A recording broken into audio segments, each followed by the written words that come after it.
Covering sports like football takes real energy, just like playing the game itself. Mito Pure gummies from Timeline are made for those who want to keep up, whether on the field, in the stands, or just living life. These are the first ever longevity gummies, powered by Mito Pure, Timeline's patented form of urolithin A. Backed by over 15 years of research and multiple clinical trials, they help renew your mitochondria, the power plants of your cells. 2 gummies give you 500 milligrams of Mito Pure for sustained energy and improved muscle strength. They're vegan, gluten-free, and clean. If you want to stay strong and energized now and as you age, then you have to try Mito Pure gummies. Timeline offers 20% off just for listeners of this show. Head to timeline.com/Mito20 to get started. That's timeline.com/Mito20. Your cells will thank you. Welcome into another edition of the James Boyd Podcast. I, of course, am James Boyd, finally rejoined by my editor, I'm back, baby. Jim Ayello. He is back in the flesh like MJ in the 90s. And so, Jim, before we get into all the A.D. Mitchell talk and Sauce Gardner talk and the trades and all these things, I do want to give you the platform and to kind of announce why you were away.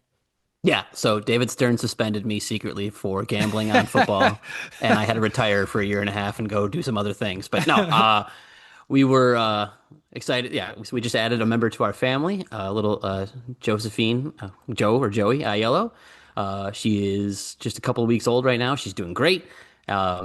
She is, they said she's our third child. So anyway, it's really exciting. It's been a lot of fun. I appreciate you guys. I missed the podcast. I was watching Colts games. I was still paying attention, but I was dying to share my thoughts on things for a while here. But I was also really glad to be spending time with the family for a couple of weeks. And you got some notable fill-ins. I'm just gonna call them fill-ins. No one can replace me, obviously, but there's some fill-ins there. So yeah, no, I am, and I'm. To segue into this nicely, like I was excited that Chris Ballard decided to wait for me to return from my leave to make this kind of blockbuster trade. Because man, I would have been really bummed if I didn't get a chance to talk about it with you on this. So. Oh my goodness, yes, you picked quite the time to come back because, like I said, I think I let off there in the intro saying A.D. Mitchell, but the real big fish here is obviously Sauce Gardner. Yep. So let's dive into it, Jim. Sauce Gardner is an Indianapolis Colt, which seemed so far away from reality. You didn't predict that? 24 hours ago. Yeah, I mean, honestly, talking to, Zach Rosenblatt earlier today on 107.5 The Fan, our Jets reporter here at The Athletic, he was saying, hey, it wasn't even on our radar either because Sauce had just signed a few months ago the richest and largest, most lucrative cornerback contract, I believe, in NFL history. So when you give a player that kind of money, and we'll get into how the contract is structured and all those things, but usually when you do that, that player is going to be there for a while. He's a franchise pillar, but he got moved, and the Colts, in my opinion, made one of the biggest swings in their franchise history, and particularly when it comes to Chris Ballard. So to recap, 2 first-round picks, 1 2026 first-round pick, 1 2027 first-round pick, go off to the New York Jets, as well as A.D. Mitchell, the Colts 2024 second-round pick. He's off to New York to join into that new rebuild they have going on. So just your general reaction to that, Jim, because I think both of us probably texted each other and slacked each other, 50 times in a matter of 30 minutes in regards to what happened. I mean, I might be exaggerating a little, but there was a lot of shock. But then also we had to just jump on our reaction to it. Yeah, it was. I still can't believe it happened. It did feel similar to me when the DeForest Buckner trade broke and I was on the beat and I was like, whoa, wait, what? And this is obviously, I was still new and Ballard wasn't that far into his career, so we didn't have that long a track record of him not being hyper aggressive in these moments. But like, that's what it felt like. It was like, I'm sorry, he just traded what? And it was 2 first-round picks, which I know Colts fans all agree that's number 32 in back-to-back years. So that's, it's easy to part with. No, I will say that like my initial gut reaction was like, it was what you wrote, honestly, in your story. It was the Chris Ballard, like he is going all chips in, he is being aggressive, and I love it, honestly. Like I for years, and I think lots of other Colts fans, and you too have gotten on Chris Ballard for a lack of conviction in terms of just go for it, do it. Like stop being careful, stop being meticulous about everything, and just go for it. Sometimes when you think you have the contender, obviously the last few years, you really haven't had the team to make that kind of move. You wrote that too. He's like, it hasn't really made sense to make this kind of move. But in the past, there were times where you just wanted him to just dial up the aggression just a little bit more. And again, this goes back to the Danielle Hunter thing, right? Like, I think he wishes he had just dialed up the aggression just a little bit more to make sure he signed Danielle Hunter. And he said this offseason that he was going to change the way he did things and make sure that he didn't have regrets about not pulling the trigger, not going that extra inch to make sure he got the move done that he went. Now here's what I'm going to start. Like, I've been sorting through my thoughts. I told James before we started the podcast, like, I called my brother just so I could, like, talk about Sauce Gardner. So I felt like I was ready and I had my opinion here set on how I felt about this trade. And I want to, like, bounce some things off of you, but I just want to get my thought on this out quickly, which is this. In a vacuum, it's too much to give up for a cornerback. 2 first-round picks plus AD Mitchell is a lot. It's there aren't many players in the NFL who are worth 2 first-round picks. The fact that this is pretty much the same trade that got Micah Parsons makes you feel bad. Now, judging trades against what Jerry Jones does probably doesn't make a lot of sense. He's a crazy man, and that doesn't, like, always work out apples to apples. Obviously, the trade deadline, the price goes up a little bit. So, in a vacuum, I think he probably overpaid a little bit. I don't care. I don't care. We've been begging Chris Ballard to make moves like this, to be aggressive in fixing the team's weaknesses. He finally goes out and does it by signing Charvarius Ward, by signing Cam Bynum, and now by adding Sauce Gardner. He said, I have a weakness, which is crazy that ends up being the secondary, since that's, like, the thing he built in Chicago all those years. But I have a weakness. I have not been able to build the secondary that I want to build. I'm just going to buy one. And you know what? With a 7-2 team, with an offense that was essentially the best offense up until last week, the best offense since, like, the 07 Patriots, like, this is the time to be aggressive. This is the time to overpay. Like, that's okay. They needed this to, I think, solidify their chances in an AFC that is wide open. Like, yes, Patrick Mahomes is still there in the AFC, and he's still very good. And obviously Josh Allen and Lamar Jackson, the Ravens are coming. Like, I get all that. It's not. This is no guarantee. That getting Sauce Gardner doesn't mean you're going to the Super Bowl, but you give yourself a shot. And you don't get these shots very often. You just don't. Like, next year, this might not work out. Maybe Daniel Jones gets hurt, or somebody else gets hurt, or the offensive line falls apart. You never know.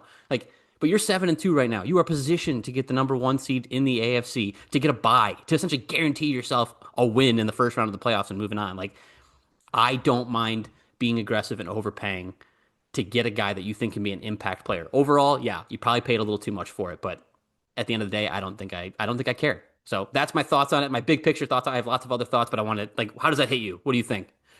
I tend to agree. And again, I was more sold on it when I sat down and thought about, okay, what could these first round picks actually be? If the Colts are a playoff team this year and next year, those picks aren't going to be all that high, especially if they go deep into the postseason. So that's number 1.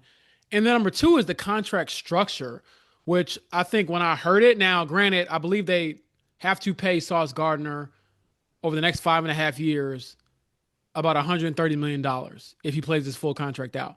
However, the way it's structured, and I know I do this all the time, when I see a big contract, I see the years, I'm like, okay, total money divided by the number of years, they're going to get X amount of dollars per year. That's not really how it works with NFL contracts. And I thought that the way Sauce's contract is kind of laid out still gives the Colts plenty of flexibility over the next 2 years. This year, his cap hit is less than $1 million. You know, it's only $625,000. Now, granted, he gets a lot of money, I believe, when it comes to, like, you know, signing bonuses and stuff like that when he initially signed the deal. And then next year, his cap number jumps to $9.5 million. That's still not all that much for a guy you are hoping is going to return to an all-pro form. He was the first guy since the AFL and NFL merger to be a first-team all-pro at cornerback and do it in back-to-back years to start your career. So that is elite territory. Now, he hasn't been that good the last couple years, but talking to Zach Rosenblatt, reading some things that he wrote, looking at some of the advanced numbers, he's still a very good player. I think sometimes it can be overstated a bit with cornerbacks because it's like, well, why isn't he an all-pro still? Why isn't he a Pro Bowler still? And it's like, you know, some of that has to do with, I think, team success. Some of that has to do with, I think, Sauce being a little grabby at times. He can be kind of boom or bust, but at the same time, man, he is, at least on paper, the best cornerback you've had in years. And that includes Charvarius Ward, who you added as well, and playing at an all-pro level. So he's still a very good player, in my opinion, someone who can still, you know, cause mismatches on the outside. So when I factor all that in, okay, this tells me you believe in Daniel Jones, You believe in this regime. By moving on from AD Mitchell, you probably believe in Alec Pierce even more. This frees you up to, take some of that money and use it on your future bigger assets. And so again, looking at the raw numbers, I'm like, well, it's a lot of money.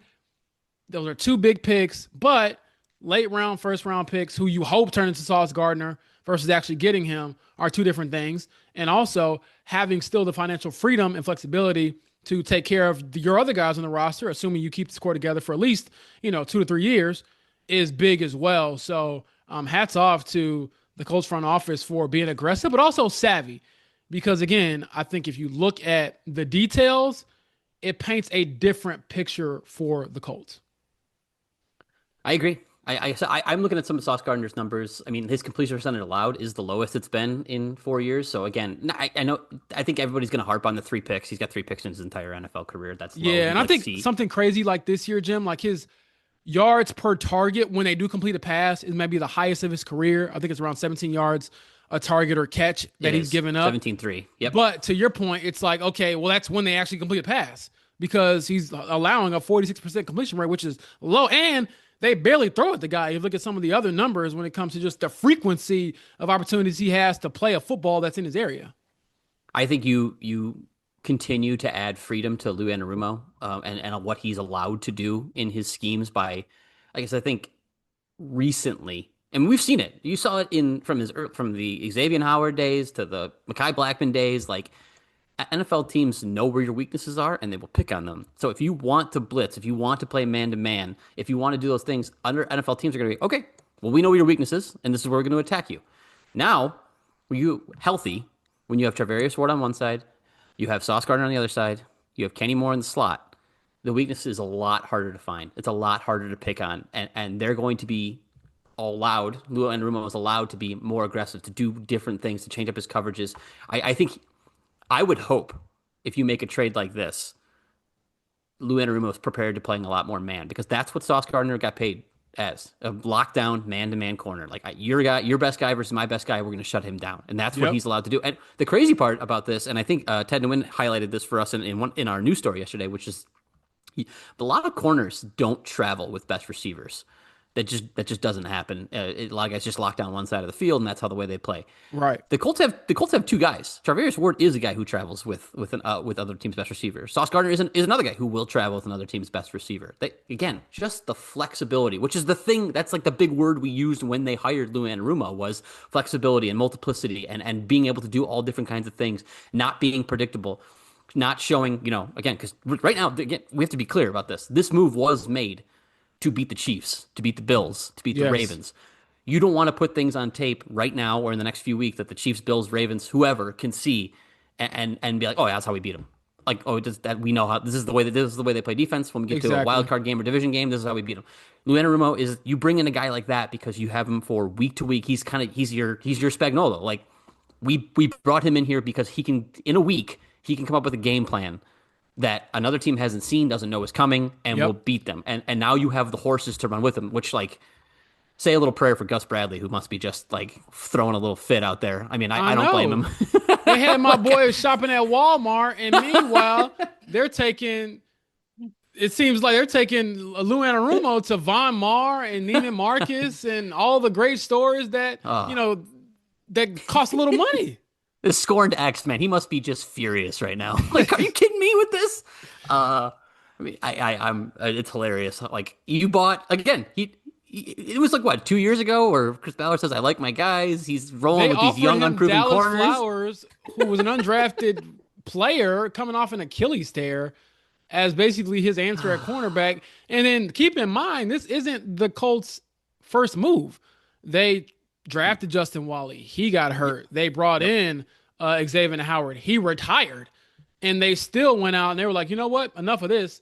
We'll just go buy it. We'll just take our Brinks truck, back it up at, the foot of the Jets organization and say, hey, we'll take on the rest of, Sauce's massive contract. Again, a very uniquely built contract, but still got to pay the guy.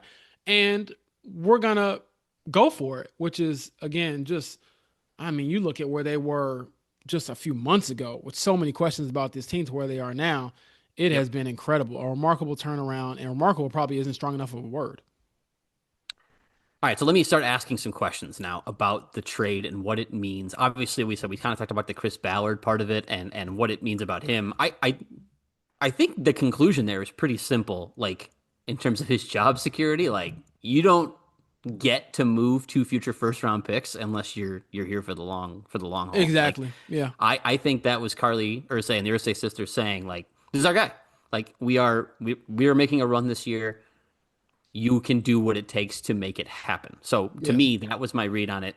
But I am curious, like this happens in the NBA a lot more than I feel like it happens in other sports. But you get a new owner, and a new owner wants to make like a big splash. Like remember what happened with the Suns a few years ago. This is kind Yeah. of a Bill Yeah. Simmons. This is kind of a Bill Simmons thing, if I recall correctly, where he talks about like the new owner syndrome, where like they want to put their mark on things. Like, hey, I'm here and I'm making a splash. Did you get any of that feeling in this with the Ursay daughters and just I'm just wondering. I don't know if that's what it is. And I should say I already I'm very supportive of the trade. I think it makes a lot of sense. But I am curious if there was some inkling of that for you of being like new owners are like, hey, we're here and we're here with authority kind of a thing. Yeah, this is a question I've gotten a lot from the fan base within the last 24 hours. And Yeah. honestly, I don't think so. I think Okay. this was a case of we shocked ourselves at being 7-2. So now Hmm. what do we do with it? Because if they're 5-4 winning record, which is a fine record for a team that has missed the playoffs for 4 straight years, that's a fine record to have, but I don't think they move with the same level of aggression if they're 5-4 versus being 7-2. Sure. And the way they're 7-2. They lost the game last week by 7 points and they had 6 turnovers.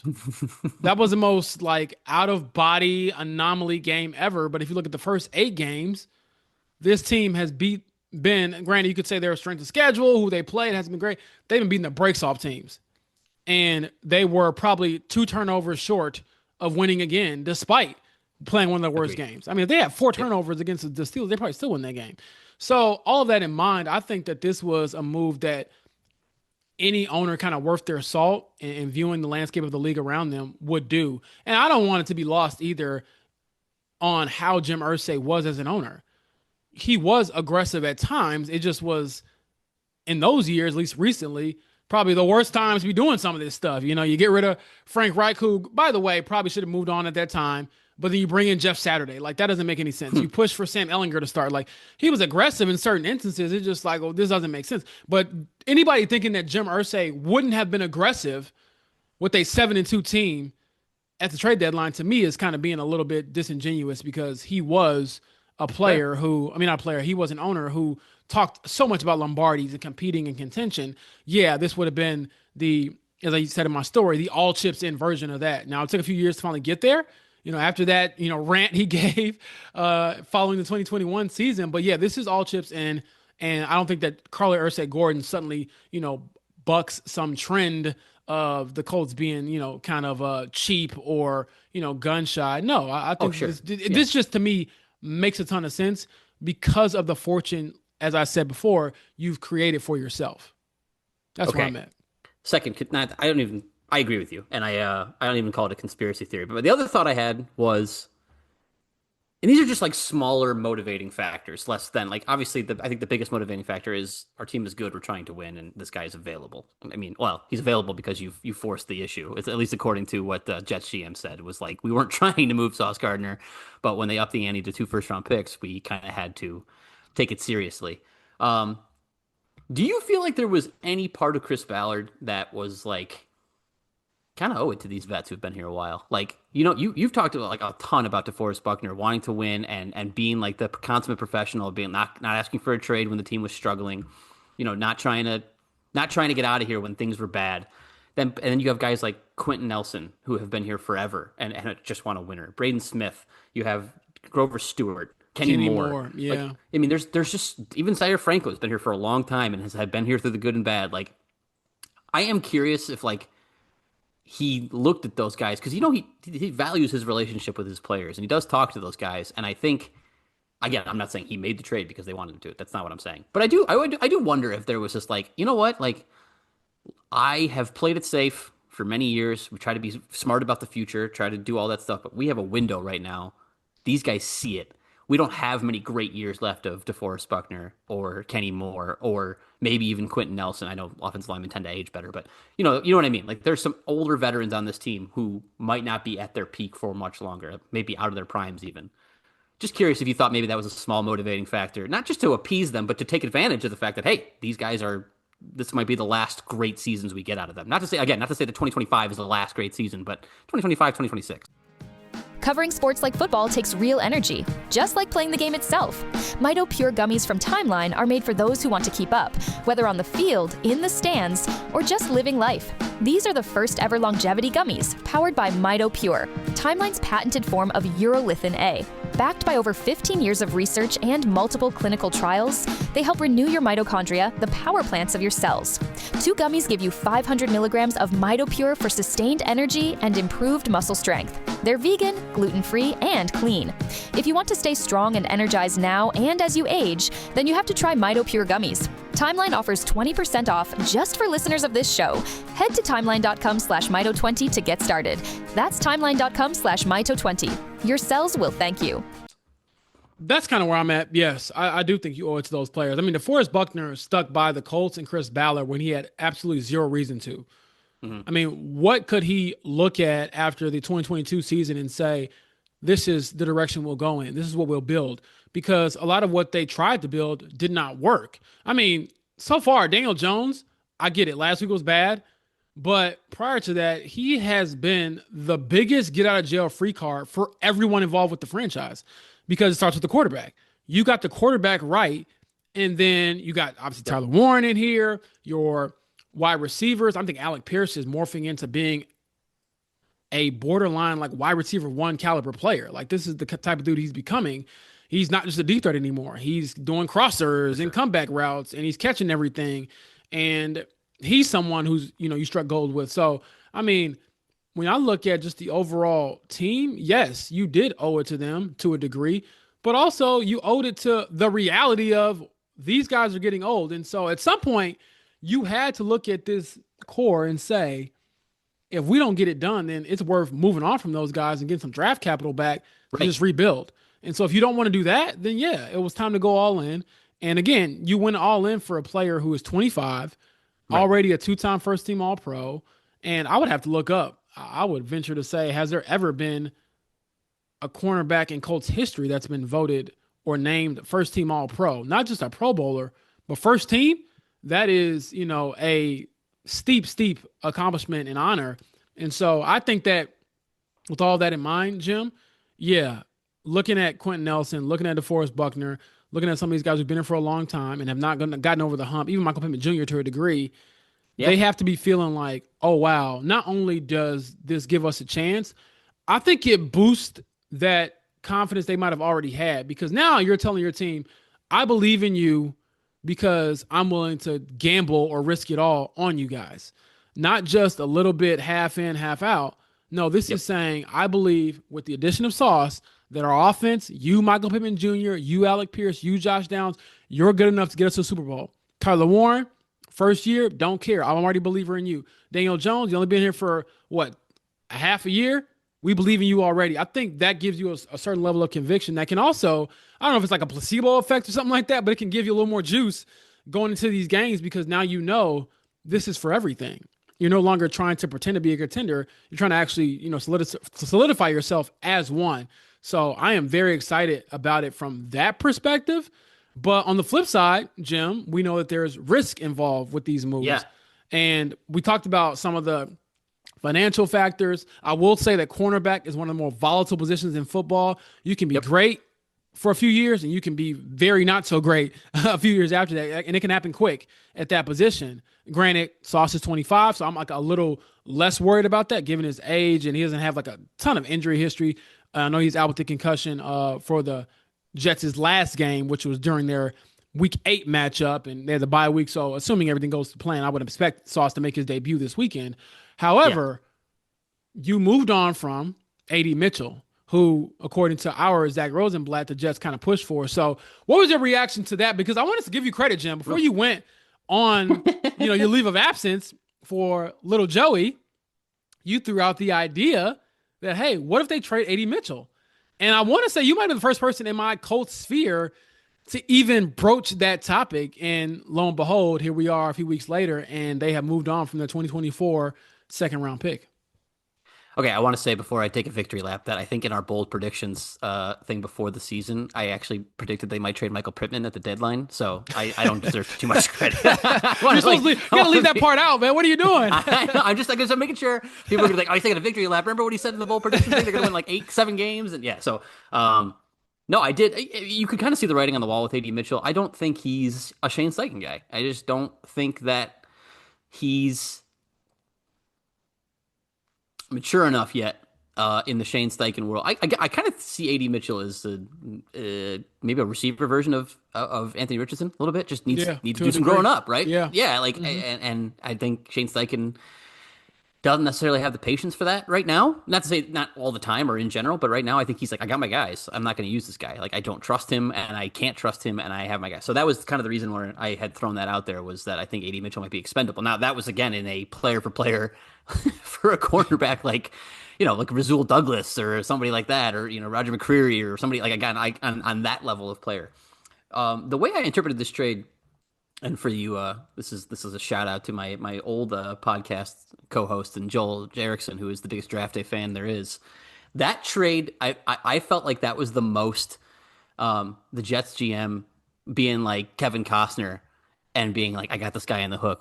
Who else do you want? And he asked for David Putney, and he hasn't thrown David Putney in. Like, I think he was like, I got Chris Ballard on the phone. He's ready to give me 2 firsts. He's not going to back out of this trade now if I ask for something else. Like, and he's not going to let AD Mitchell stop me. He's going to be like, okay, I want AD Mitchell too. And Ballard's going to, you think Chris Ballard had the deal, 2 firsts for Sauce Gardner. You think he was going to stop because the guy asked for AD Mitchell? Like, I just don't think it's going to happen. So I think that's just my read on that was my initial reaction, was that he got used as a throw-in and that's how he'll be viewed. In terms of talent, I don't think he is just a throw-in. I still think there's a lot of talent there. I still think if he matures, he could be a very good player in the NFL. It's a good bet for the Jets. I actually think it was a really wise move for them to get that in. Now, for the 2025 Colts, he's not a factor. He just wasn't. He wasn't going to be a factor. They're trying to win this year and next. I don't think he was going to be part of that plan. So it's okay for the Colts to have moved on. However, he was only in year 2. If you remember, again, Jerry Jones doing stupid things, but they traded, I think, a 4th-round pick for Jonathan Mingo in his second year after he had been a very frustrating player for 2 years for that in Carolina. So my question is, is AD Mitchell worth a 4th or a 5th at this point in his career? Something in that realm. And so is that what you gave up in addition to the 2 firsts? Like, that's a lot. Again, 2 firsts is a lot. Adding another pick or a player like that is a lot. But I just think my initial reaction was the Jets were like, throw him on, and Ballard was too far down the road to be like, nah, I'm going to hold up this Sauce Gardner deal because of AD Mitchell. I just don't think he was going to do it. Yeah, I go back to the conversation I had with AD Mitchell a few weeks ago, and he said pretty much verbatim, I know I'm expendable. Yep. He said, quote, they don't need a wideout. So he was very self-aware, and he said that he kind of came to that conclusion after his gaffe in LA, after the fumble, was, man, I really kind of ruined my opportunity because they don't need me. And I thought he was very candid in that approach. So I do wish AD Mitchell the best in that regard. I think he's very remorseful about how everything kind of happened. I know he's probably hurting right now. But, yeah, he is not worth what you have in the moment. Like, you can't sacrifice his future for the overall present, very promising present of the team itself. So, yeah, I know that might be hard for some of the team to, follow and adhere to going forward. But in my mind, I just feel like with AD Mitchell and with where the Colts are now, those were 2 streets that were kind of, going their separate ways. And this leads me to my next topic, and something we can definitely, revisit on later podcasts. But I definitely want to mention it just on the initial one for the trade. I've kind of thought the same thing with Anthony Richardson. Like, if you moved on from 2 first-round picks, and we know how much Chris Ballard loves draft capital, that lets me know no genius here. You're going to re-sign Daniel Jones in some capacity, whether you franchise tag him or give him an extension. You're going to pay him money. You're going to re-sign Alec Pierce because you believe in his talent. You're going to keep this core together as much as you can. And to bolster that on the margins, how do you recoup some of your draft capital? Oh, by the way, you trade that quarterback that you drafted 4th overall a couple of years ago. So I think that is a realistic move that's on the table now more than it ever has been. And I know some people were asking me, oh, would they have moved him at the deadline? Should they have moved him at the deadline? This is my thinking, Jim. I don't see the point of a team scrambling to trade for Anthony Richardson when, one, you don't know how healthy he is from just the facial fracture recovery standpoint. And you could probably, after the season is over, after all the dust is settled, you can make that same trade anytime in the offseason. So, I know we talked about it weeks ago. Has Anthony Richardson played his last snap for the Colts? Probably. That's my thinking now. I think that more today than ever before. So, how do you feel about that opportunity is kind of what I want to label it as, the opportunity to move on from him and say, hey, we messed up. Granted, we did rebound very well with Daniel Jones and trying to, salvage this as best as possible by getting some draft capital. Yeah, I think your read on this is 100% the way I see it, which was it's like the second biggest thing after this trade is like, yes, they bolstered their defense for a Super Bowl run. The second biggest thing is, you've just said we believe in Daniel Jones. We believe Daniel Jones can lead us to that Super Bowl this year, and we believe that he's our quarterback of the future because we just gave up the most important ammunition you could possibly have if you were trying to pursue another quarterback, whether it's via draft or via trade. So at this point, like, Daniel Jones is your guy. Like, you've said that with your actions multiple ways, and then, as you said, the follow up, the next domino to fall, then is that makes Anthony Richardson expendable. Now, I still believe, Chris Ballard has said to you and others that they still believe in Anthony Richardson, that they still believe that he can develop. But like, I don't know at this point how that can happen in Indianapolis, or at least how you will ever know, because you can't put him on the field at this point. Exactly. Daniel Jones is playing too well, so I don't think it'll be a huge return that they get for him. But Trey Lance had some really bad years in San Francisco, and the Cowboys. Hey, Jerry Jones again. The Cowboys traded a 4th-round pick for him. I think that's probably the best you could hope for, is like a 4th-round pick for Anthony Richardson. Maybe, and you trade him to again. I think in the ideal world, I think Chris Ballard still cares for and likes Anthony Richardson. Same with AD Mitchell. Agreed, 100%. And I think he'll try to send him to a place that will be good for him, a Minnesota, a San Francisco, a Los Angeles Rams. I mean, he'll try to send him to a place where he can rebuild his stock and try to become the next Sam Darnold, the next Baker Mayfield, the next any of these guys who were failed 1st-round picks in their original cities and move on. Which, again, credit to you, because you've been pretty much saying this since they named Daniel Jones. Yeah, it just never made any sense. Like, if it ever worked, and boy has it worked, the timelines just don't match up. All you can offer Anthony Richardson, even if he returns to full health, is being a backup quarterback. Yeah. That's it. Because Daniel Jones, again, I get last week was bad. Career high, 5 turnovers in Pittsburgh. All that was awful. However, even with all that in mind, the guy was playing as a top 10 quarterback in this league prior to that game. And I am inclined to believe that the 8 games we saw are more or less what we're going to see from Daniel Jones versus that one game where the Colts tied their franchise record with the most turnovers in a game. Like, I just don't think that's going to happen. The Colts agree with you. That's clearly what they just said with this trade, is that they believe the first 8 games are the Daniel Jones that they're getting for the future. I think they're going to sign him. Again, I think the franchise tag would probably be again, you're talking about half measures, right? Like, they didn't do half measures with Sauce Gardner. No half measures with Daniel Jones. I'm not even saying I believe you should do this, because it still scares that, like, man, if you look at the parallels between what Daniel Jones did in that year with Brian Dable in New York. I know. And like having like a really hot start, and then they stumbled down the stretch, but they still won a playoff game, and then they ended up paying him, and then it ended up being a huge mistake. Like, boy, does that look like it could be familiar here in Indianapolis. But like, I understand where the Colts pretty much their hand has been forced. That's how good he's been. He's been better here than he was in New York, to be clear, this season. But I just think that you have to pay him, because you mentioned the money, right? Like, they have flexibility. If you give him the franchise tag, you take away a lot of your flexibility. So part of me thinks is like, you give him a 3-year deal, you give him the Baker Mayfield contracts, like 3 for 110 or whatever it is, and you push some of the money down the road, and you try to maximize this window, or this 1 to 2 year window that you've pried open with this with this trade and with how good you've played so far this year. That's what I think they're going to have to do, is that they're going to give him a 3-year deal, maybe 4-year deal with like 2 or 3 guaranteed.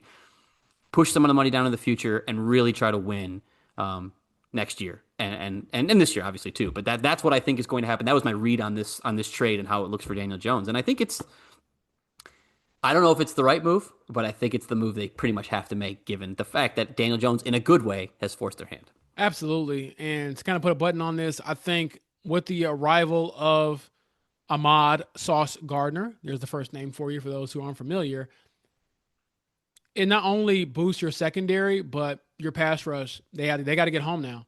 I know that's been Yep. one of the weak spots of this team. Laiatu Latu had a pretty good game, I would argue, out there in Pittsburgh last week. He kind of got going in that game.